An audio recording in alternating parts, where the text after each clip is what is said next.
Hello friends and dear students, welcome you my YouTube channel. Today I am discuss about mycoplasma. Mycoplasma is also called as joker of microbiology. बच्चों, mycoplasma को joker of microbiology कहा जाता है।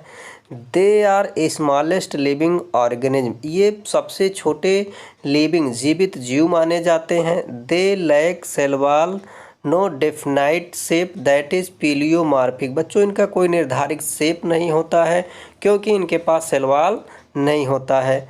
They are facultative and aerobes and can survive in absence of oxygen. बच्चों, ये oxygen की अनुपस्थिति में भी जिंदा रह सकते हैं।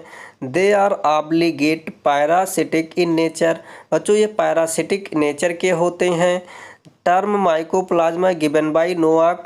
अगर बच्चों इस शब्द की बात करें तो माइकोप्लाज्मा शब्द जो है सबसे पहली बार यूज किया गया नोआक के द्वारा।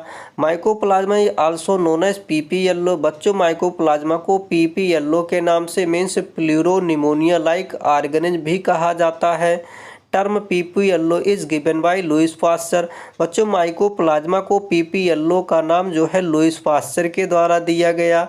दे lack flagella and fimbriae shows gliding movement. इनके पास ना तो फ्लैजिला पाया जाता है ना तो फिम्बरी पाया जाता है। ये ग्लाइडिंग मूवमेंट के जरिए लोकोमोट करते हैं। The plasma membrane of mycoplasma is trilayered with sterol rich. बच्चों, इनका जो प्लाज्मा मेम्ब्रेन होता है वो 3 लेयर का पाया जाता है और उसमें जो है स्टेरॉल की मात्रा अधिक पाई जाती है। बच्चों, माइकोप्लाज्मा का जो स्टेनिंग किया जाता है जिम्सा स्टेन के द्वारा किया जाता है। They have circular double standard DNA as genetic material. बच्चों, माइकोप्लाज्मा में जो जेनेटिक मटेरियल पाया जाता है वो डबल स्टैंडर्ड डीएनए होता है जो कि सर्कुलर होता है। They have 70s type of ribosomes and made up 30s and 50s type of ribosome. बच्चों, माइकोप्लाज्मा में जो राइबोसोम पाया जाता है वो 70s टाइप का होता है और यह 30s और 50s 2 सब यूनिटों से मिलकर के बना होता है। माइकोप्लाज्मा में जो डिवीजन होता है बच्चों, वो बाइनरी फिजन पाया जाता है। ये जो है बाइनरी फिजन के द्वारा डिवीजन करते हैं। They are connecting link between viruses and bacteria. बच्चों, ये वायरस और बैक्टीरिया के बीच का जो है संयोजी कड़ी भी माना जाता है।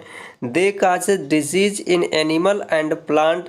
बच्चों, ये पौधों और जंतुओं में डिजीज काज करते हैं। पौधों में एक लिटिल लीफ ऑफ ब्रिंजल ये कॉमन डिजीज काज करते हैं। अगर परीक्षा की बात करें तो बच्चों आपसे परीक्षा में पूछा जा सकता है कि little leaf of brinjal disease किसके द्वारा काज किया जाता है, तो याद रखिएगा माइकोप्लाज्मा के द्वारा little leaf of brinjal disease cause किया जाता है। और आपसे पूछा जा सकता है कि कौन सा ऐसा स्मॉलेस्ट लिविंग ऑर्गेनिज्म होता है या कौन सा ऐसा स्मॉलेस्ट लिविंग सेल है जिसके पास सेल वॉल नहीं पाया जाता है, तो आप याद रखिएगा माइकोप्लाज्मा के पास सेल वॉल नहीं पाया जाता है। कृपया हमारे YouTube चैनल को सब्सक्राइब करें, लाइक करें, शेयर करें। धन्यवाद।